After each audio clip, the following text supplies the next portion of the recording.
જય શ્રી કૃષ્ણ મિત્રો, આજે સવારમાં જ આખા ગામમાં ચર્ચા છે કે આપણા સરપંચનું ખાસ મોડિફાઈડ ટ્રેક્ટર રાત્રે કોઈ ખેતરમાંથી ગુમ થઈ ગયું છે.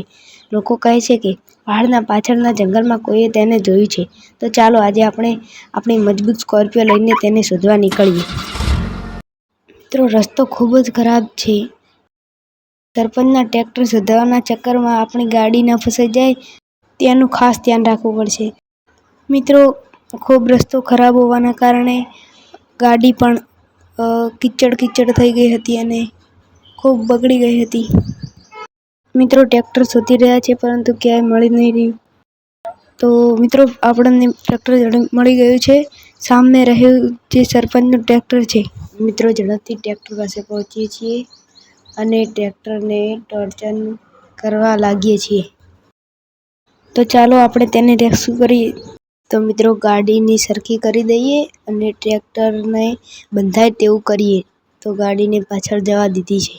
ગાડી કીચડથી ખૂબ જ ખરાબ થઈ ગઈ છે અને ટાયર પણ લપસી જાય છે. મિત્રો, ટ્રેક્ટરની પાછળ ઊંડી ખાઈ છે.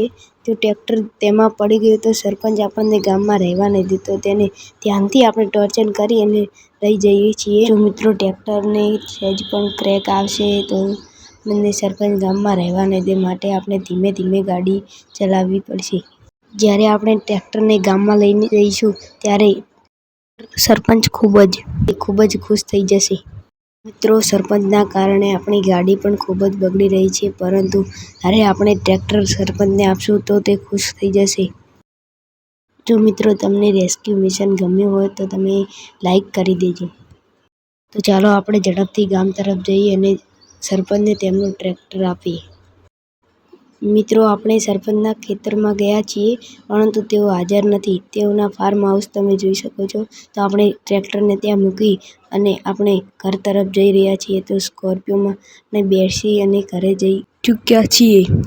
મિત્રો, સ્કોર્પિયો પણ ખૂબ જ ગંદી થઈ છે. તો આપણે તેને સાફ કરીશું આવતા વિડીયોમાં. જો તમને વિડીયો ગમ્યો હોય તો લાઈક કરજો, શેર કરજો અને ચેનલને સબસ્ક્રાઈબ કરજો.